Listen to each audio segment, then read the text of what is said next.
I signed the divorce papers in silence. No shouting, no begging, just a pen gliding across paper that once promised forever. She didn't even look up. Her lawyer spoke more than she did. Mine never showed up. I couldn't afford one. By the time she walked out, she'd taken everything. The house, the company I built from scratch, the friends I thought were mine. And when she smiled at the man waiting for her in the parking lot, my former business partner, I knew she hadn't just left me. She'd erased me. For months, I drove Uber to stay alive. The car was my office, my confessional, my cage. I saw faces come and go, laughter, perfume, indifference, all blurring into a single endless night. But that night, he wasn't like the others. An old man, thin as paper, eyes pale with something between exhaustion and peace. He slid into the back seat and said softly, "You remind me of someone I lost." He asked about my life. I said little. He kept listening, as if my silence was the story. By the time we reached his mansion on the hill, he handed me a small envelope. "For the ride," he said. When I opened it, there were $30,000 inside. And a card. "Call this number if you ever need a friend."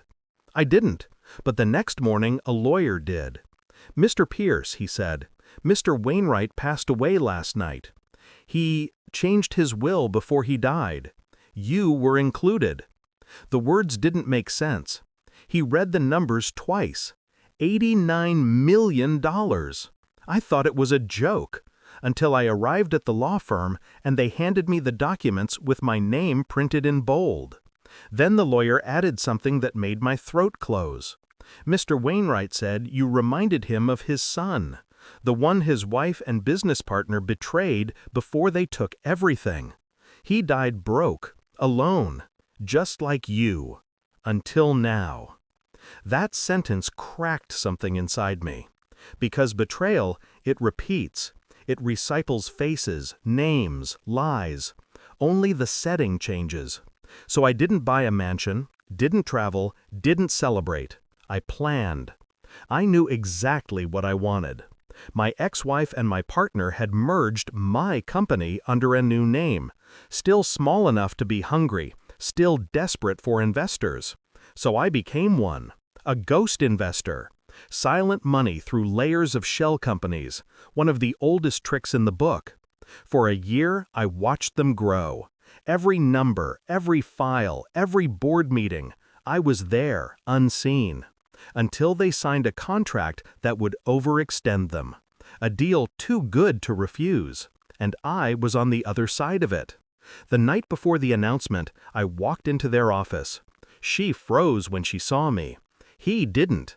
He smiled, pretending it didn't matter. "Mark," she whispered, "you look different." "I am," I said. She tried to act composed, but her eyes darted to his, the same look she once gave me before lying. I placed a single folder on the table. Inside were the documents, false projections, forged signatures, and all the quiet crimes they'd buried to build their empire. Their empire built on my foundation. I leaned forward. "Tomorrow, your deal collapses. The investors pull out. The bank freezes your accounts. You'll owe millions you can't repay. And the documents here," I tapped the folder, "they'll explain everything to the authorities." He laughed, nervous. "You can't prove—" "I don't need to prove anything," I said. "You already signed it all." The next day, their empire imploded. Every client withdrew. Every headline spelled their downfall. And when the authorities came knocking, they turned on each other. She swore it was his idea. He blamed her. In the end, they destroyed themselves faster than I ever could. I watched the news from the same car I once used to drive strangers through the night. The same seat where that old man once said I reminded him of his son. Maybe he saw the same quiet rage, the same patience, the same hunger for justice that doesn't shout, it waits. Sometimes I visit his grave. It's quiet there, peaceful. I tell him about the company I rebuilt under a new name, his name. I tell him his legacy lives. And when I leave, I whisper the truth I never told anyone. I didn't need your money, Arthur. I needed your story. Because he didn't just leave me $89 million. He left me a map of what betrayal does and how to survive it.